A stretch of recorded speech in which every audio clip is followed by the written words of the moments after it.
Welcome to the Lever Growth Complete Cold Email Setup Guide. In today's video, we're going to cover these 10 points. This is going to provide you with a basic plan of action that you can try and implement within the next 24 hours or less. The ultimate goal here is for you to be able to get a cold email campaign completely spun up with this guide. Now, we're going to cover the following, right? What is cold email and will it work for you?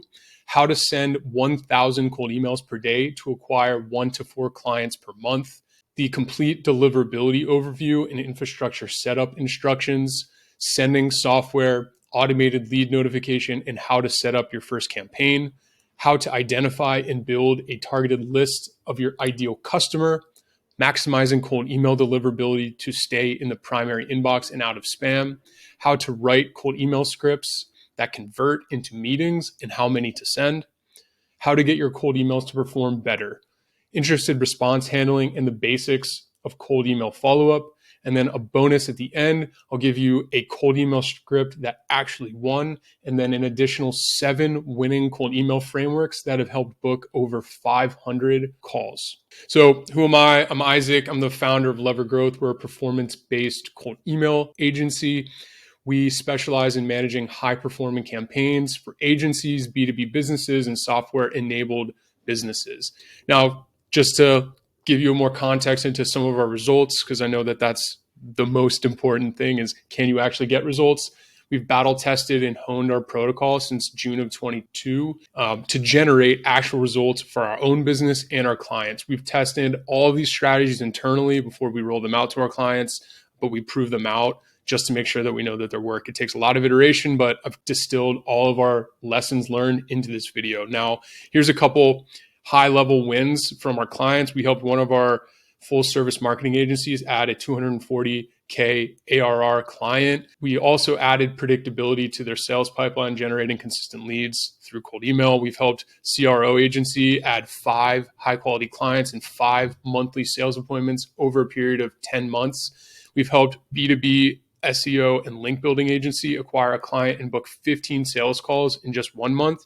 We've helped other performance agencies add 60K ARR clients in just 6 months of working together. And we've helped creative performance media agencies acquire an additional 17K client in 4.5 months of working together.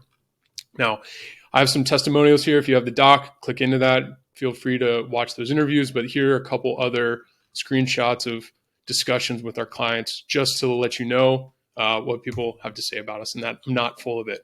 So if you want to look at our process in detail, this is a good video for here. And if you'd like to book a call, this link right there, we can see if it would be a good fit. But let's get into the meat and the potatoes. So what is cold email? A cold email is a type of email sent to potential clients or contacts with whom you have no prior engagement or relationship. The term cold contrasts with warm or hot leads where there's no level of engagement or interest shown by the recipient, right? So with cold email, you can get to the inbox of literally anybody on earth who has a valid email address, right? So in 2024, the number of email users worldwide is at 4 billion. Over half the world's population uses email. Imagine being able to get in touch with all of them. You can with cold email. And so I'm going to show you how to do that in this video, right? So cold email can be used to contact someone for any purpose. For the purposes of this document and for this video, we're going to stick to using the strategy in the context of B2B direct sales or partnership outreach. Again, just B2B outreach. So again, cold email, what is it? Any B2B contact on earth. What? No prior existing relationship. Why? Direct sale and partnership outreach, right? So does cold email work for you? Cold email is one of the most effective ways to contact, schedule, and actually set appointments with B2B decision makers in 2024.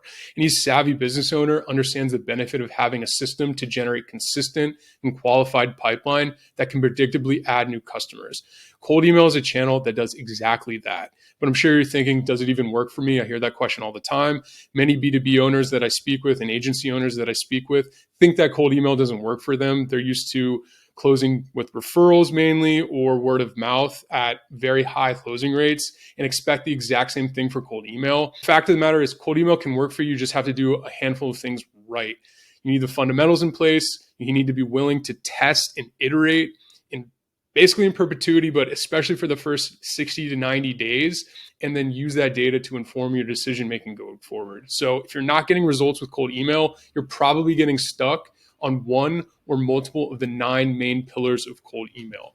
These pillars include cold email setup, the deliverability of cold email, campaign strategy, offer creation, targeting and list building, copywriting and script writing, inbox management and appointment setting, sales, process development, and follow-up and long-term nurture.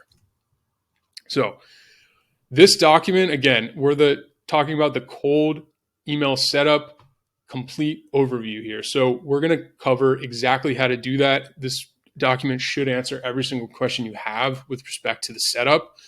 And after following the steps in this guide, you'll have the technical chops to set up and operate a cold email campaign so you can send at least 1,000 or more emails every single day without landing in the spam folder.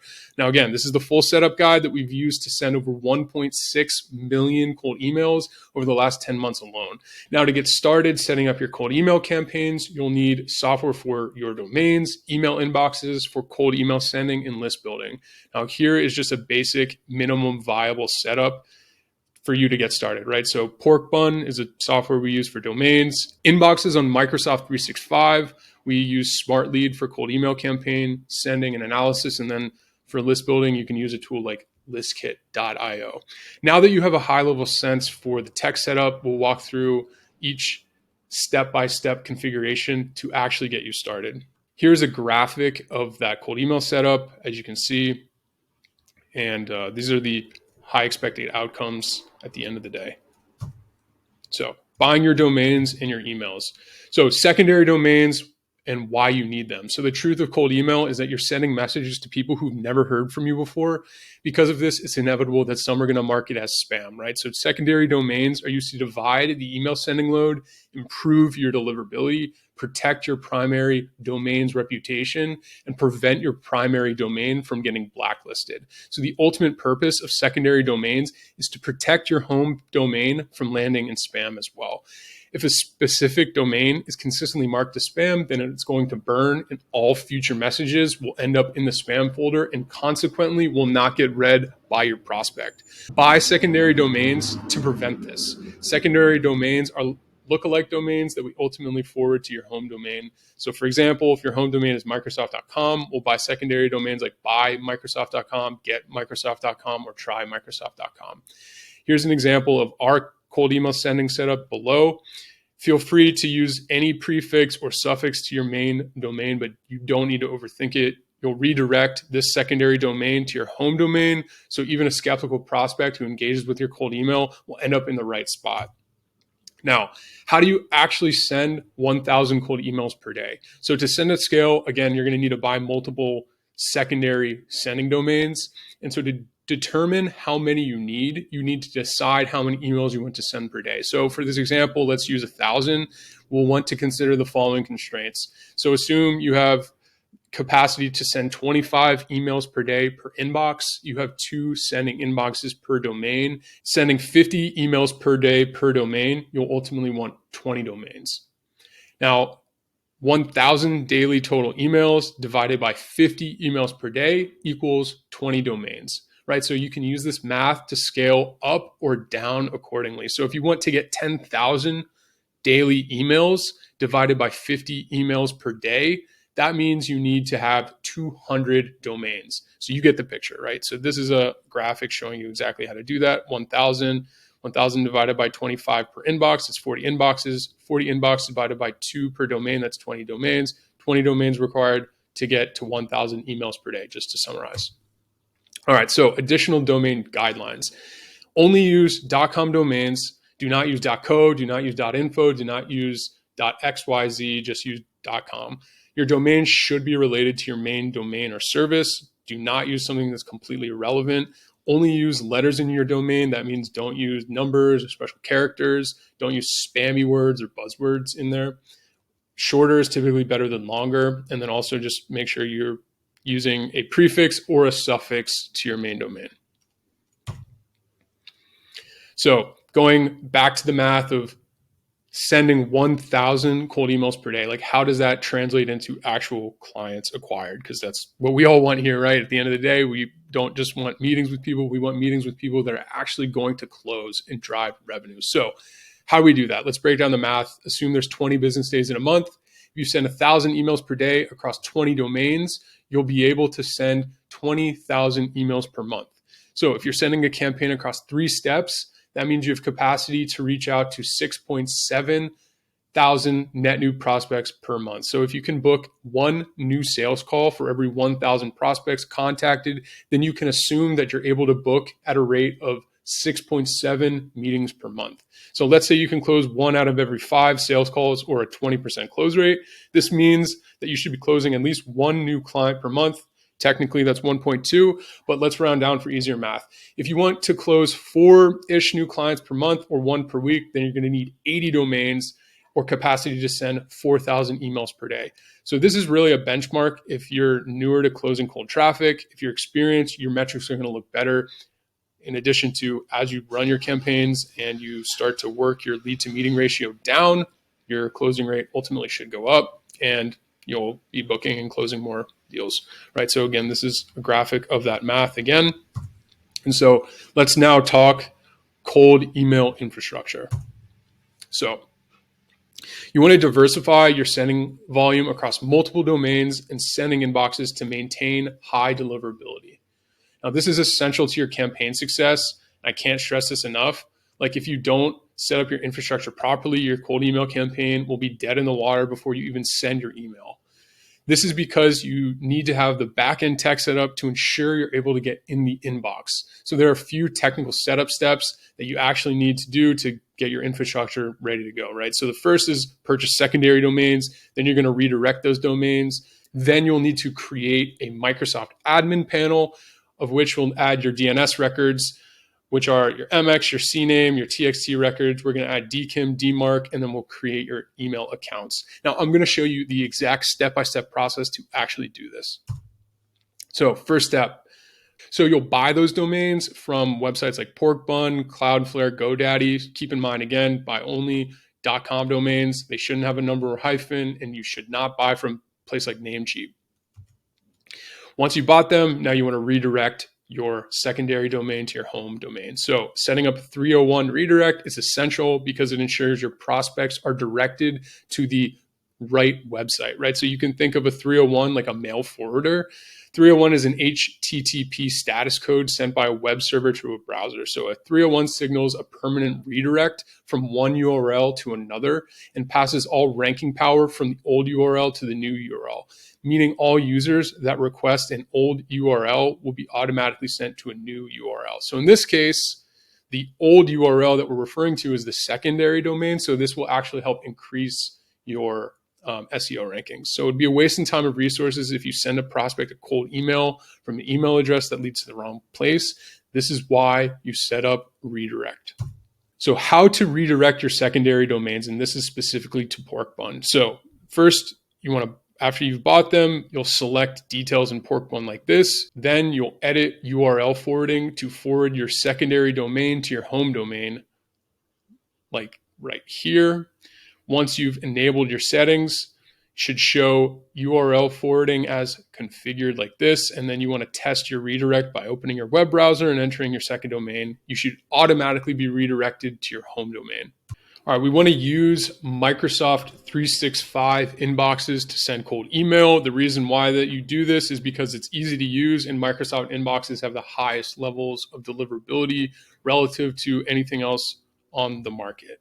So the steps to do this, first I would suggest following the instructions from Microsoft, but we're going to go through it as it stands today. So first, you want to add a max of 20 email inboxes per admin panel.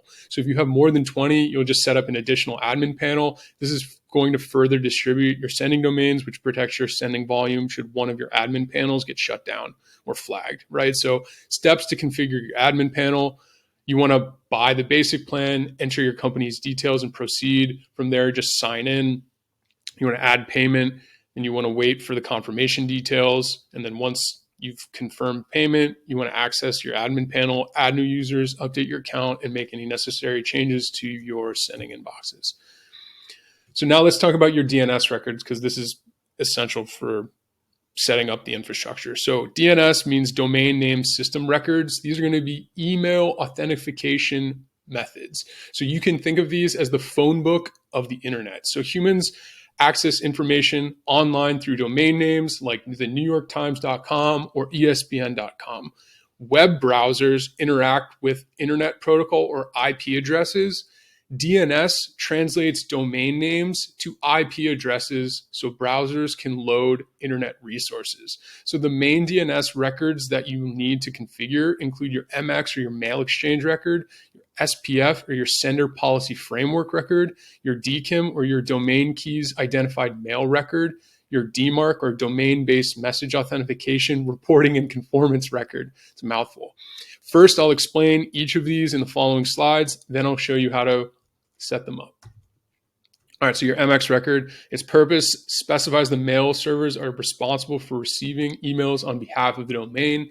The format of this is it points to a mail server hostname and includes a priority value to determine the order of preference if multiple mail servers are listed. You're not going to be able to send or receive mail without the MX setup. So the SPF record, its purpose is helping prevent email spoofing by specifying which email servers are allowed to send email for a given domain. The format here contains a list of authorized IP addresses or host names. Your DKIM record uses a digital signature to let the receiver of an email know that the message was sent and authorized by the owner of the domain. So the format involves the publication of public keys in your DNS. So your DMARC, its purpose is to specify how a recipient's email server should handle messages that fail SPF or DKIM checks and provides a reporting mechanism for senders to receive feedback on email authentication failures. The format is it contains policy settings and reporting addresses. So now let's talk about actually adding these domains to your Microsoft admin panel. So what you need to complete this, you need your Microsoft 365 Admin Center. You need access to your Porkbun account, which is where all the DNS settings are managed. So the steps are as follows. First, log into your Microsoft Admin panel. Then once you're logged in, on the left-hand side of the page, click the settings down arrow and then domains. Click add domain. Click add a domain and select use this domain. On the next page, verify you own your domain. Select add a TXT record to the domain's DNS records and select continue. Next page looks like this. You want to add a record to verify ownership. And then to add your TXT, go to Porkbun domain setup, select your domains and click DNS right here.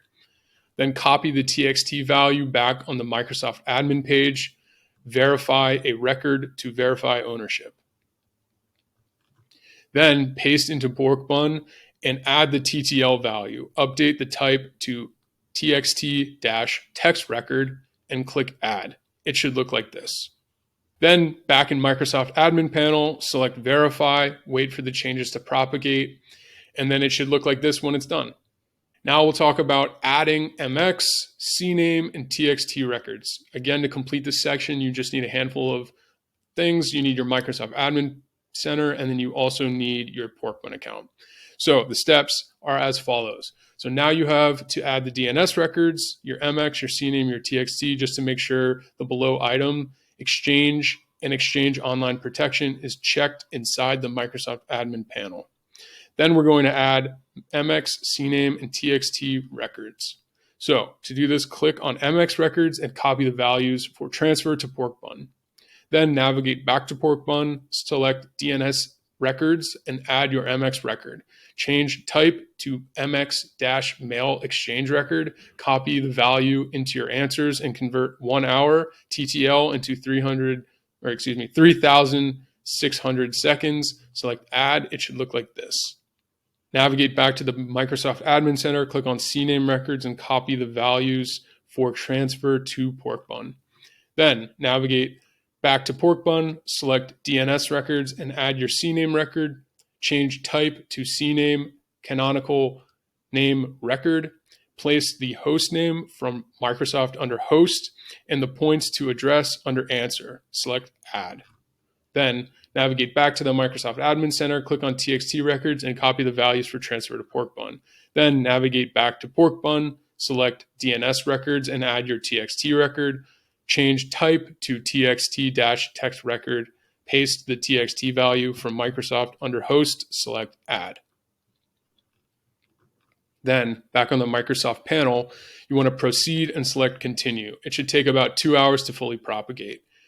The 4 records we set up should look like this inside of pork bun. So to summarize, we just added 2 TXT records, 1 MX record, and 1 CNAME record. All right, so now we want to add DKIM and DMARC records. Again, all you need, your Microsoft admin, and you need your pork bun. So the steps are as follows. Go to your Microsoft Admin Center using your login. Then at the search bar at the top, search DKIM. Select DKIM in Microsoft 365 Defender. Then select the domain you've added to your admin panel, and then click Create DKIM Keys. There will be a pop-up with the headline Publish CNAMEs. Under Publish CNAMEs, copy the host name and point to address value for transfer to pork bun. From there, navigate back to pork bun, select DNS records, and add your CNAME record. Change type to CNAME, canonical name record. Paste the host name from Microsoft under host and the points to address under answer. Select add. Repeat the steps for the second DKIM CNAME record 2. Select add. Then wait 10 minutes for changes to propagate. Then back in the Microsoft admin panel, select close on the publish CNAME pop-up box. Then update the settings for sign message for this document with DKIM signatures as enabled. It should not say disabled. Now we are going to add a DMARC record, navigate back to the pork bun, select DNS records and add your DMARC record. Change type to TXT-text record, paste underscore DMARC under host and add the script below as your answer. Select add. So this is what you should post in. And you'll want to substitute this with your email and domain. Again, it can take up to 48 hours for these DNS records to fully propagate, so just make sure you're keeping an eye on that. So your DNS setting summary. So here's a summary of what they should look like inside your domain registrar. You have your TXT and your SPF, you have your MX records, you have your CNAME, and then you have your DMARC. So now the steps to create your email accounts. For this, all you need is your Microsoft admin panel. So just go to the admin center, log in. At the search bar at the top, search user, select manage user templates. From there, click on active users, select add user, and add in your relevant user details. Then you want to assign the product license, leave optional settings blank, or fill out if you want. Then select. Then add a photo to your email by going to this specific URL. Then you want to click on relevant username, select change photo, then choose photo, and finally save changes. Now have an inbox to use for your sending infrastructure. This is what your sending infrastructure looks like visualized. So this is an admin panel, and then these are your secondary domains, and then these are your email accounts underneath your domains, underneath your admin panels. So this WU that stands for warm up, outbound stands for your cold emails. I'm going to explain these in just a few minutes. But again, right, we're sending 50 total emails from our outbound. We'll also be sending warm up emails. Again, I'll talk about that in just a few slides. But this is what it looks like. Your cold email sending software. Now, this is the Smart Lead setup guide. So the first thing you will need to do is sign up for smartlead.ai and get a plan. You'll want the $94 a month plan so you can add up to 30,000 contacts and set up webhooks so you can get automatic Slack notifications for interested replies.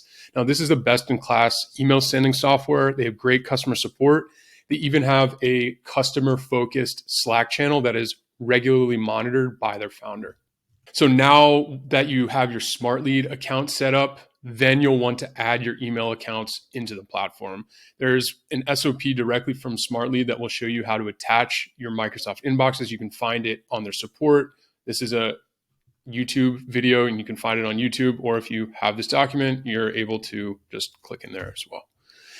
So now you want to warm your cold email domains. Once you've attached those emails to Smart Lead, we'll put them in a warming pool, which ultimately increases deliverability. So you're going to want to warm your inboxes for a minimum of 14 days before doing any outbound sending. Warming is essentially sending positive intent messages back and forth to a pool of users. Your email accounts are interacting with other email accounts, which signals to Google, to Microsoft and other email service providers that your email account and sending domain is relevant and legitimate. So warming your inboxes increases the chances of getting into your prospect's inbox because it mimics real human behavior. Now, your outreach emails will stay alive longer, and the likelihood of you burning through an account is significantly lower when you use the warm-up pools. So here are some settings that you will want to update inside of Smart Lead. So just go into Smart Lead, select email accounts on the left side menu, click into your email account to update the settings. So a general rule of thumb for warming is a ratio of 1.5 to 1 warming to cold. So that basically means that you should send 15 warming emails for every 10 cold emails that you send. So in terms of importance and converting your cold email campaigns, time to lead is going to be one of the most important processes that you'll want to optimize. So that's why we set up Slack notifications, right? So in short, if you can reply to the lead within 5 minutes, your conversion rate goes up dramatically and is substantially higher than if you were to respond to an email even 3 hours, 12 hours, or even 24 hours later. So we'll do this by setting up automatic notifications inside Slack and connecting it with Smart Lead. So this is one of the best features inside Smart Lead, and it's highly recommended that you do this. Obviously, you have to be using Slack to do this, but the Slack integration allows you to receive notifications inside of Slack when a specific event occurs. So for example, this is what it would look like when somebody replies with interest. So some of the events that you can track: email sent, the first email sent, email opened, email replied, link clicked, lead unsubscribed, and then if they updated a category. So if it's interested, meeting requested, not interested, etc. So this is how to actually set it up. Open your Smart Lead dashboard, navigate to your settings page. On the left panel, click webhook right here. Then you want to click add webhook. From the pop-up, select create a Slack webhook like this. You'll be redirected to a Slack app directory. Confirm you're in the correct Slack workspace, judging by the top right, and then choose a Slack channel where you want the notification to be sent, or just create a new one. Click here. Then you want to select add incoming webhook integration, this big green box there, and then copy the webhook URL that you have right here. Then navigate back to Smart Lead webhook settings, and then paste your webhook URL onto the add Slack webhook pop-up, like so. Select your association type and event type and click add. Basically, we're suggesting just lead category updated, then the relevant lead categories, interested, information request, and you hit add. And then ultimately, once you actually launch the campaign, you should start receiving notifications in the chosen Slack channel when that specific event occurs. To learn more about webhooks and other integrations, I'd suggest checking out Smart Lead's article on their website. So now we want to create a campaign. So to create a campaign in Smart Lead, go to the right-hand side, click on the button, Add Create Campaign, right there. Now we'll upload our leads. So enter your campaign name. It's helpful to include a target audience as parameters like your company size, industry, title, and name. This is an example of a name like marketing leaders, health and wellness, 50 to 100 employees, and then the date. So you can easily refer back to the campaigns in the future. Then you'll upload your lead lists. So we'll go over where and how to find them in a couple of slides. But once you have your list in a CSV, you want to click CSV file to import. Again, it's important that you have the $95 plan so you can add up to 30K leads and then use that Slack webhook functionality that we just discussed. Now we'll create your email sequence. So paste your body copy and subject line into your first email that your leads will be receiving.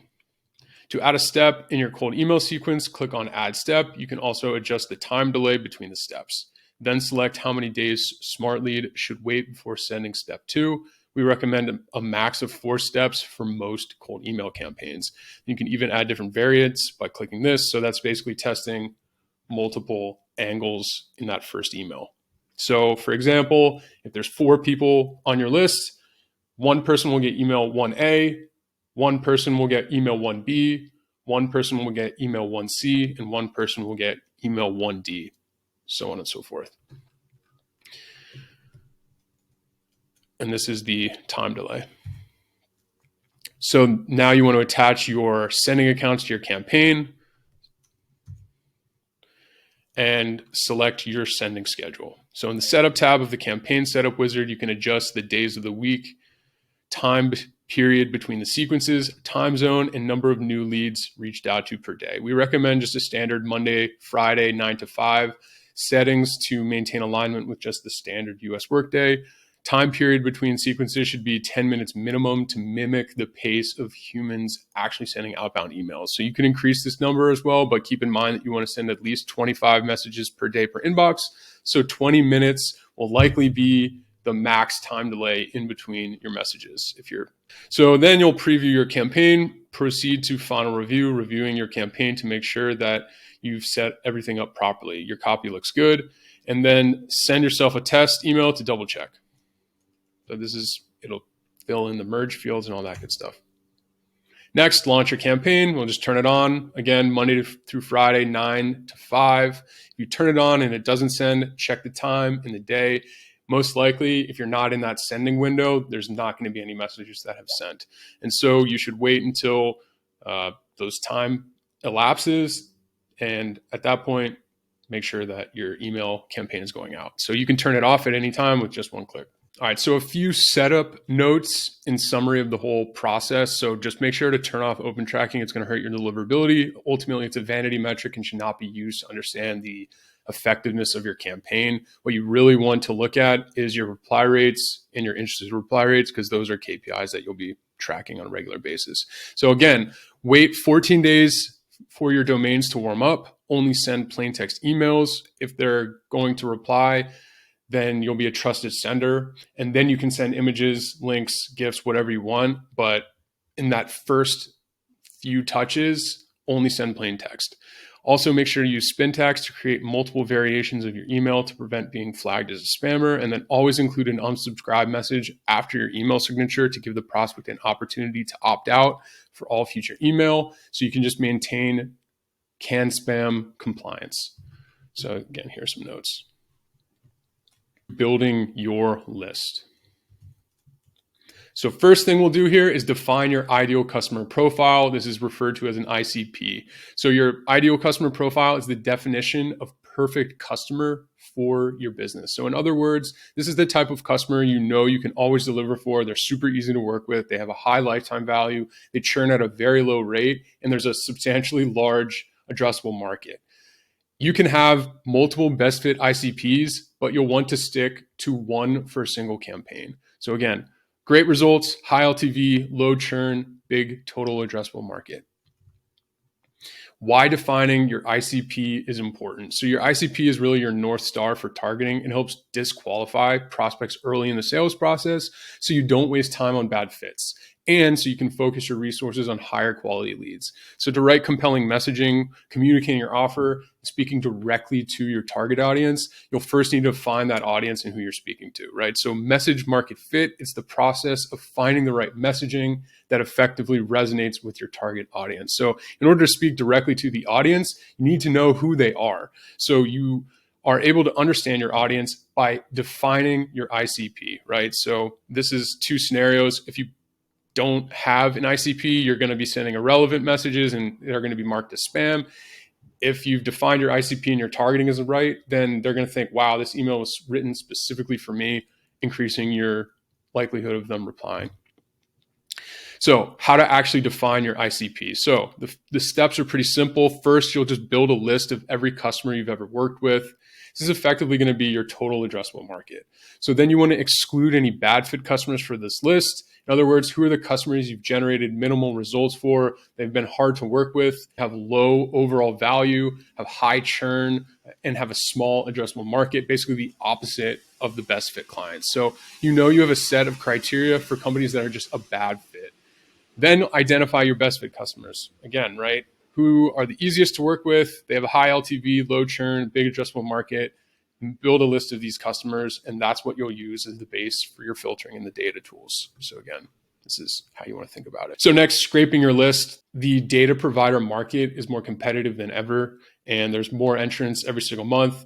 And as a result, data costs are going down. There's no more need for paying a VA to just save down contacts or manually doing this work. Most platforms allow you to filter based on certain criteria with a high degree of accuracy. So we recommend that your basic targeting starts with company and then people level. So with company targeting, you can target based on their location, whatever industry they're in, their company size, the technologies that they use. So perhaps they use Shopify or some specific ad pixel or another software that indicates they're in your target market. And then there's also estimated revenue. With many private companies, that number's at best a guess. So not always the best proxy, but it can be used in a pinch as well.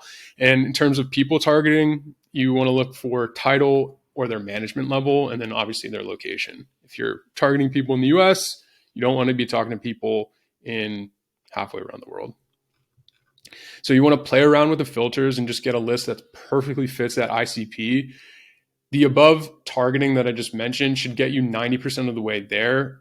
A couple of the list providers that we've used recently that we like, ListKit is one great one. Apollo is good. LinkedIn Sales Nav, and then Clay. Our preferred list building platform is listkit.io because it's cheaper than Apollo and easier to use. All right, so we recommend using ListKit. As I mentioned, with ListKit, you can extract emails and phone numbers directly through the platform with just a couple clicks. You can build a fully validated list of thousands of contacts in literally just 10 minutes. Most platforms are going to charge you for invalid leads, which result from old data. That's not the case with ListKit. So the platform triple verifies its leads, which means you won't have to go through that extra step of verifying your leads in a third-party platform, saving both time and money, right? So their support is top notch. And if you want help building your list, they can do that. And they've recently cut their list prices by 50%, which makes the platform an attractive option for anyone who's looking to use advanced filtering to mass extract targeted B2B leads for any of your outbound campaigns. And this is what their landing page looks like right now. Here is a ListKit tutorial training that I've made. It's on my YouTube channel. Check it out if you're looking for ways to actually use the platform. There's also plenty of other training videos on YouTube. Now let's talk maximizing cold email deliverability. So why does cold email deliverability matter? So it's really not as simple as set it and forget it, unfortunately, but that's just how life goes, right? Deliverability is important because if your emails are going to junk or spam or promotions, then less people are going to see it. If less people see it, then less people will reply. With less replies, you'll book less calls. With less calls, you'll make fewer sales. Makes sense, right? So there's a lot of things that can go wrong with deliverability, and it can take a bit of diagnosing to figure that out.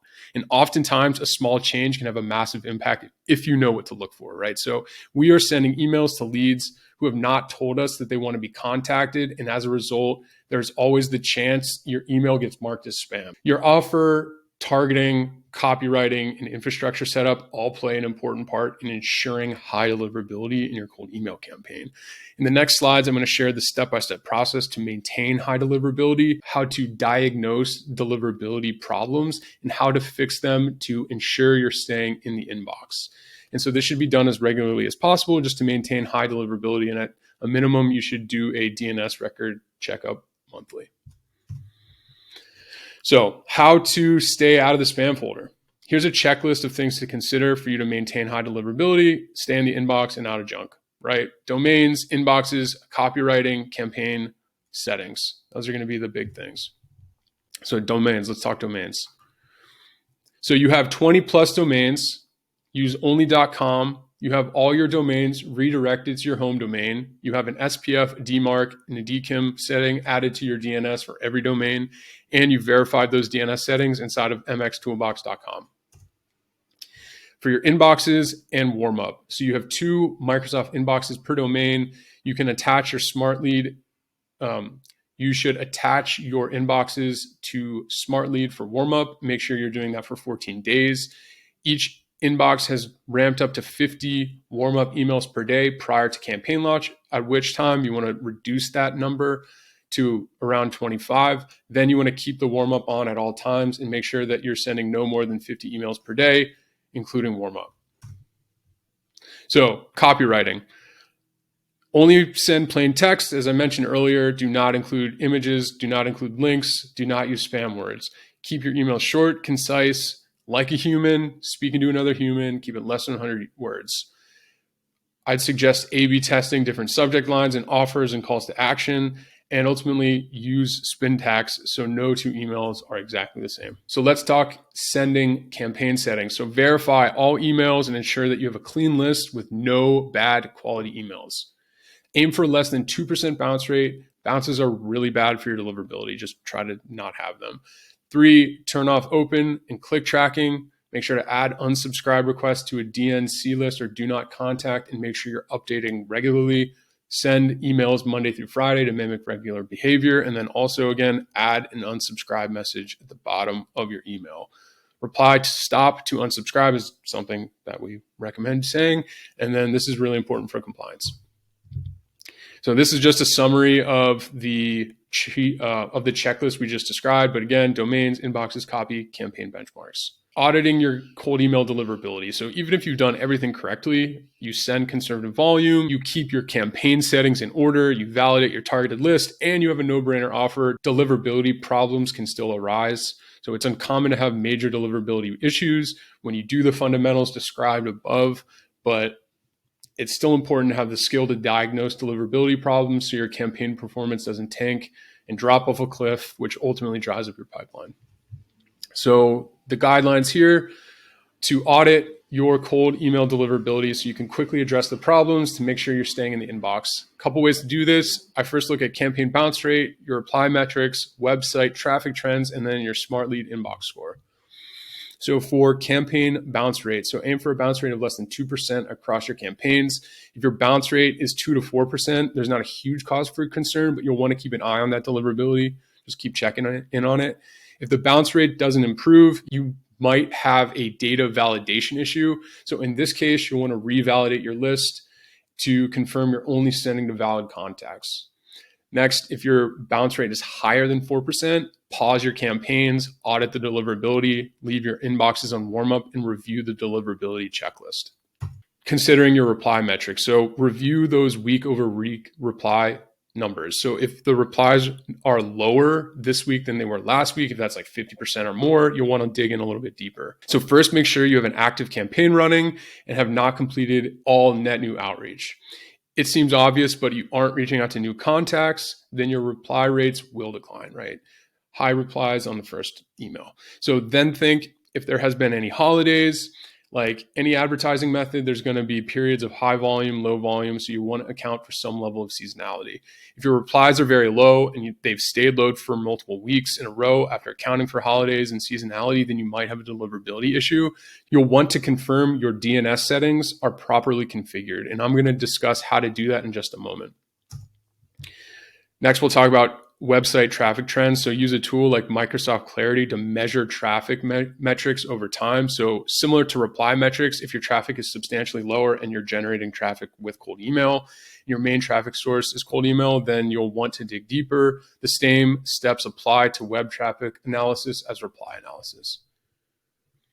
Smart lead inbox score, just make sure you're reviewing it regularly. Anything under 95 is starting to have deliverability issues. So keep an eye on this. Pause outbound sending from inboxes with a score of less than 90% and put them on warm up for at least a week. As you can see, there's quite a few ways in which you can identify deliverability issues. The bedrock of a successful campaign starts with deliverability and landing in the inbox. So you want to make sure you're doing a thorough review on a regular basis.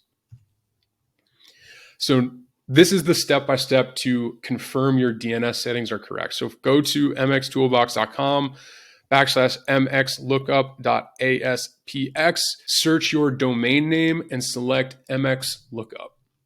So put your domain in there. Confirm your DNS and DMARC settings are confirmed. Confirm proper DNS configuration by selecting Find Problems, and confirm no errors and review your warnings. If you have any issues with your DMARC, your DNS, DKIM, then review your domain provider settings and make sure they are properly configured. Refer to MX Toolbox knowledge base to troubleshoot any further.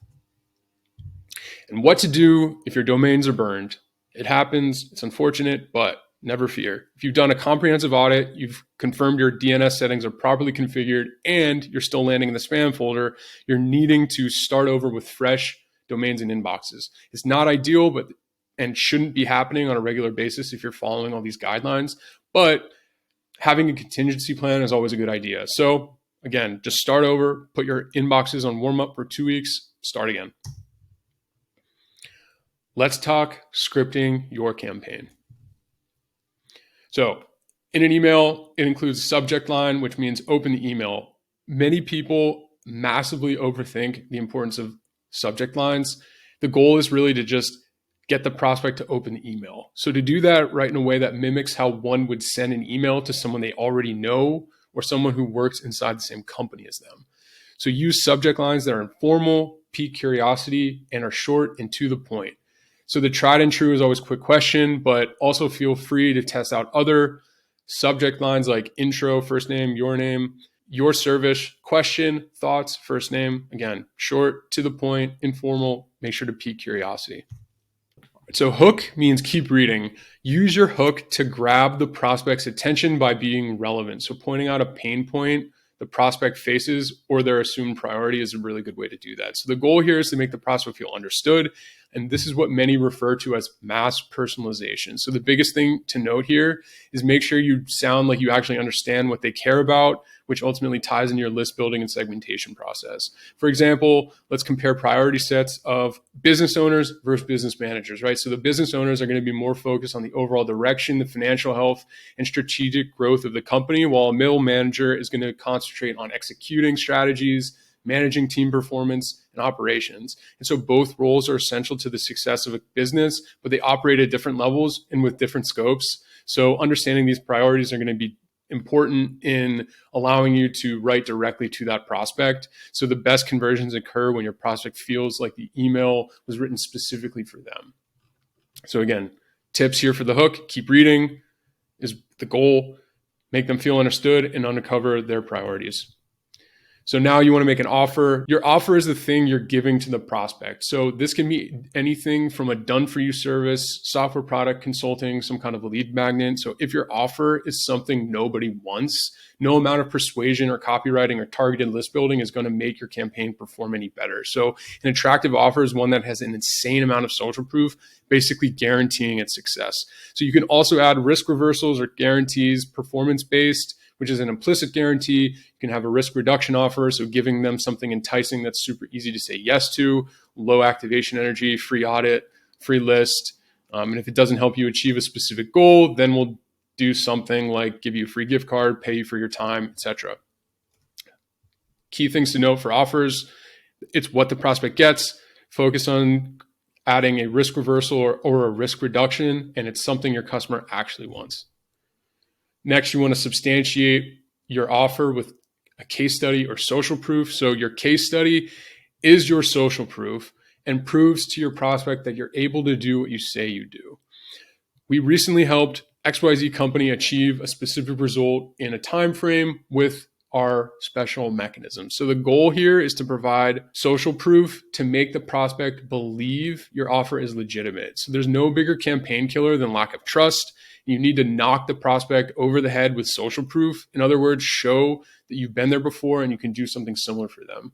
You have to remember you're getting into somebody's inbox. You have a very limited time to catch their attention. So you need to prove very quickly that you aren't just a scammer and you have true expertise. You do this by social proof. Case study is a great way to do that. So again, case studies, social proof gets the prospect to believe and ultimately shows a quantifiable end result. Last step in a cold email is going to be your call to action, or what the prospect should do next. So the goal of your CTA is to get the prospect to do exactly that. Call to action, take action.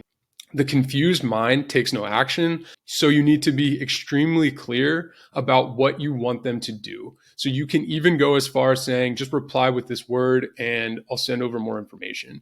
A soft call to action will ask if the prospect is interested, and a hard call to action will ask if the prospect wants to take a meeting. So both can be effective, and you should test out both. Take the data from your response rates and ultimately decide what works better for your offer. So as you can see, each step leads into the next. It's like a cascading waterfall effect. And so the ultimate goal of a cold email is to sell the next step, which is the meeting in many cases, and not to close the deal. So just keep this in mind when you're crafting your campaign. The tips here again: call to action, ask for a meeting or to share a deliverable, take a specific step, and only have one. Let's talk spin tags very briefly and why it's important. So email service providers have intelligent spam filters that are getting better every day. They can tell if you're sending out a templatized email to 1 million people. So if templated emails and repetitive emails are detected, then the likelihood of your email getting caught in spam is going to be high.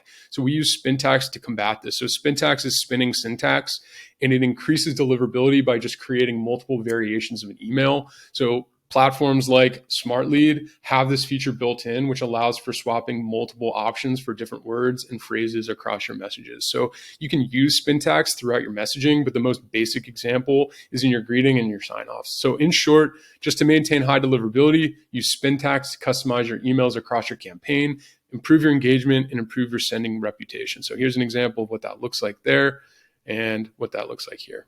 And again, what it looks like here. And if you want to see a guide directly from SmartLead, check it out on their website.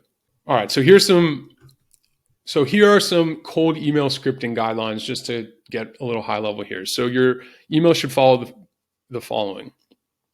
Keep the email shorter than 100 words. They're super busy. The prospects have short attention spans. Just keep your email concise to ensure the entire message is read. You want to stay away from spam, ESPs, filter for spammy words. Excluding them will maintain deliverability. Clearly state why you reach out. Don't be phony. Don't use bait and switch tactics to get your reply. Right at a 7th grade level, the average American reads at around a 7th grade level. So just make sure your messaging is readable by all of your prospects. In other words, simple scales. Make the message about them, not you. So focus on the benefits of working together and the ultimate end results. Many will take first with me-focused messaging, stand out by giving value first. So provide social proof with quantitative results. So substantiate your claims by giving the prospect a reason to believe. Hard numbers work the best here. So last thing, provide a clear call to action. So prescribe the next steps. Make it super clear what the prospect should be doing, moving on to the next step.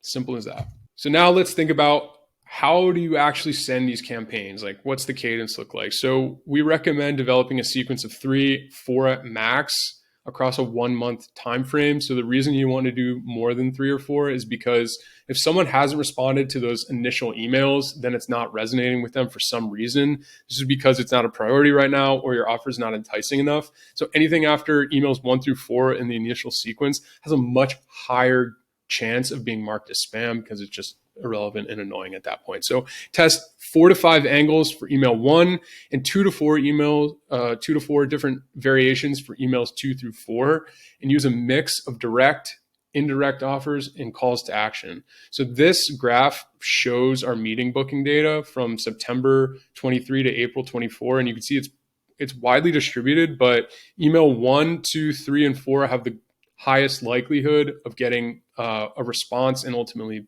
a meeting booked. So you can see that emails 1 through 4 generate the vast majority of meeting conversions. Email 2 and 3 are the highest booking rate, with 50% plus or minus of meetings booked. And so this includes email follow-up once the prospect replies to that initial sequence. So we can assume that emails 1 through 3 generate the most interested replies. Now, getting your cold emails to perform better.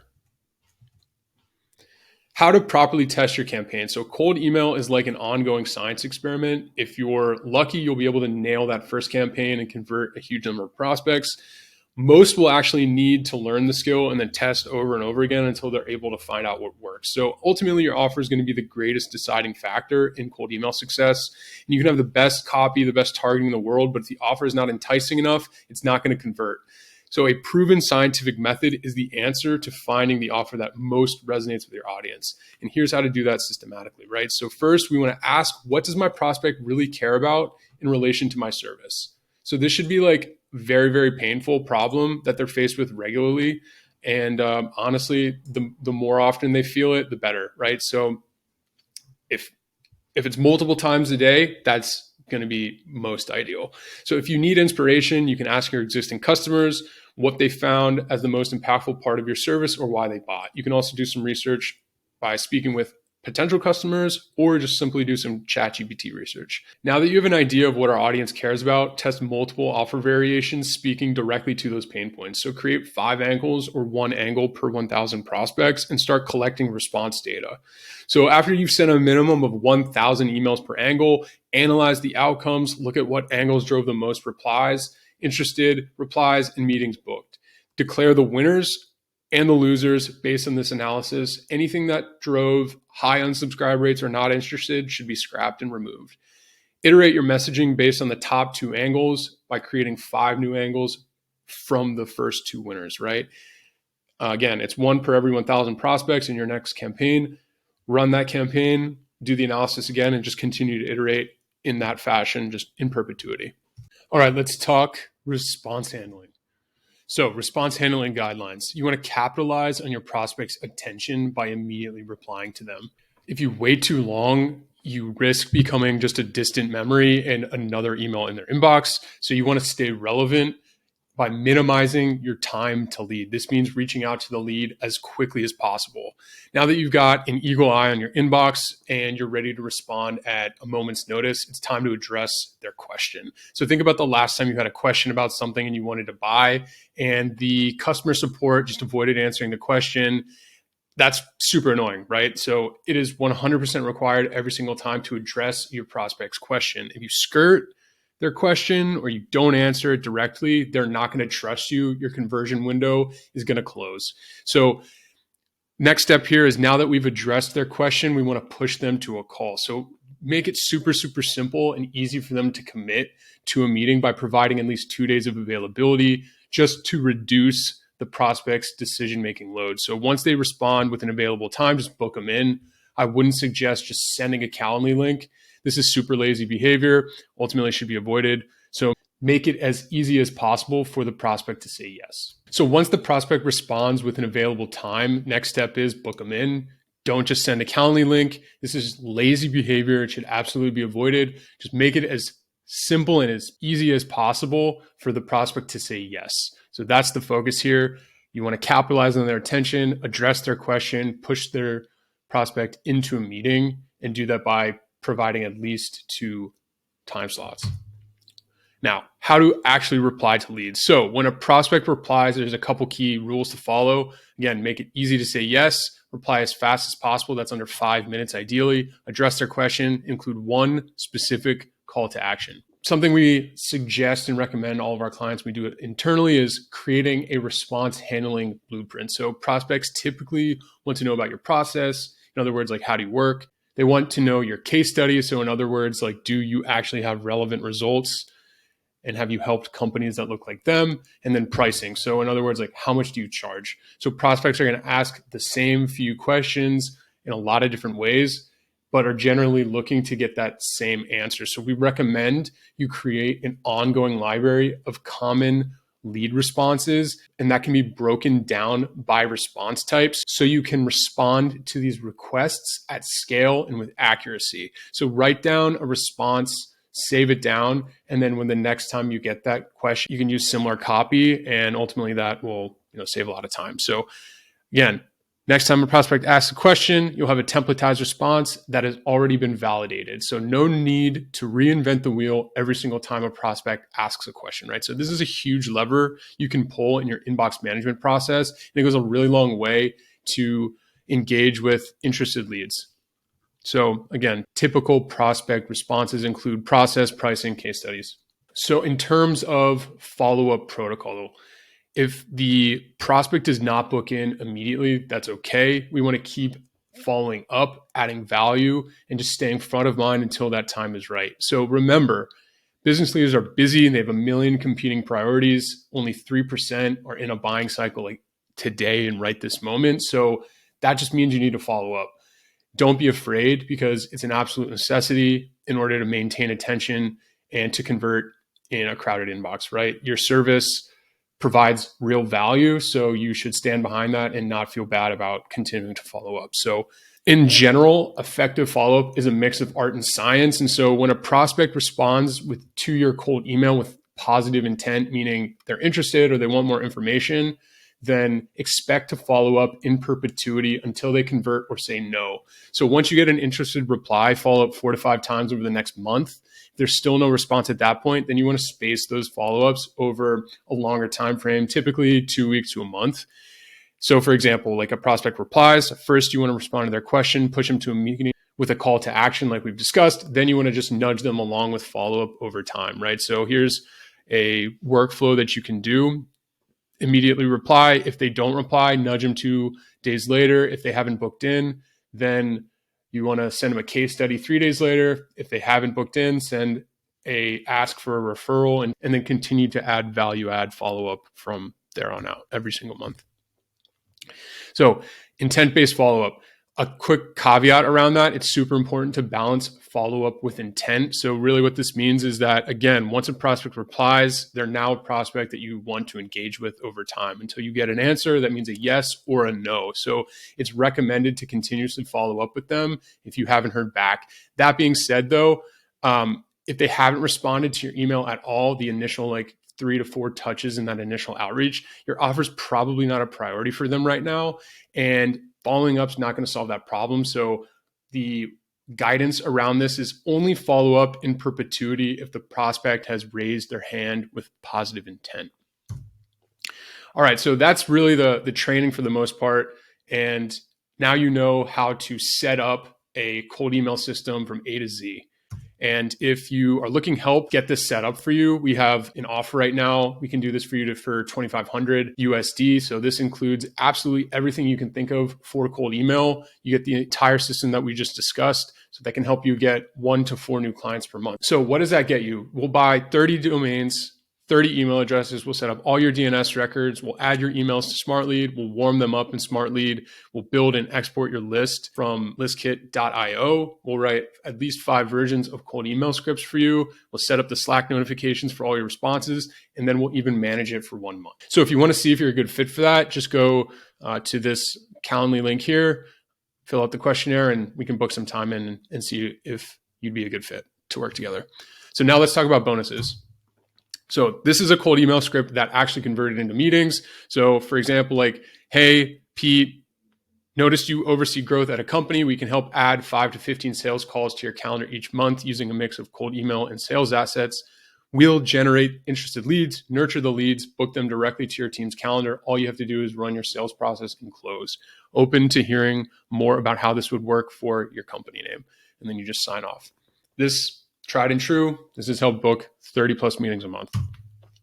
So here are 7 cold email frameworks that we use for our internal campaigns and for some of our clients, agency businesses, B2B services, right? So with cold email copywriting, you must always write from the perspective of how you can help the prospect. How many emails have you gotten that say things like, I would love to hop on a call, or, hey, my name is this, I'm the title, and I work at this company? It's like, that's not relevant. And the reason why this isn't is because when somebody's in their inbox, they're not looking to be sold. They really only care about how you can help them. So reframe your outreach with this in mind. And so these are some frameworks that we'll use in campaigns that have delivered results for our agency clients, right? So we have case studies. We have a free offer called Poke the Bear. We'll do a Loom lead magnet, direct response. We'll do a general lead magnet and a meeting ask. Let's dive into it. So social proof. Here's the framework. Hey, first name, I saw you're leading a business segment, so I'm sure you care about whatever the problem is that your offer solves. We're helping Target vertical companies, like whatever your case study is, generate a specific result in a specific time frame. Are you interested in seeing a case study showing how we did it? Another one is a free offer. So, hey, first name, we're helping vertical businesses achieve a specific dream result. Can I send you whatever that valuable free thing is so you can achieve the result too? Just let me know either way. And then poke the bear. So, hey, first name, are you currently facing industry specific problem that your solution solves for? I ask because we can help achieve the result without that icky thing. We've recently helped whatever your case study name is do something similar. Would you be interested in seeing more information, how we can help you too? This is a Loom offer. So basically as simple as, hey, first name, I was checking out your website and I noticed a relevant area of interest and I noticed a few things you could be doing to solve this issue. Mind if I send over a quick Loom video explaining more? They reply yes, and then you put together the Loom video and give them the insights. Next one here, direct response. Hey, first name, if we can help you achieve a specific result without bad thing, like we did for whatever your case study is, would you be interested in speaking? Short, quick, to the point. Lead magnet. So I put together a video doc training guide showing you how you can achieve the dream result discussed in lead magnet. Mind if I send it over? And then the meeting ask, right? So, hey, first name, we're currently helping case study achieve a specific result. We've helped verticals for whatever time frame, so we can help you achieve that result without bad thing one or bad thing two. If I could help you achieve the dream result, would that be worth 5-minute chat? All right, so those are the frameworks. This is the video. If you enjoyed it, I encourage you to book in, see if we're a good fit. Otherwise, hope you stuck around. Hope you got some value from this. Looking forward to seeing you in the next one. Thanks.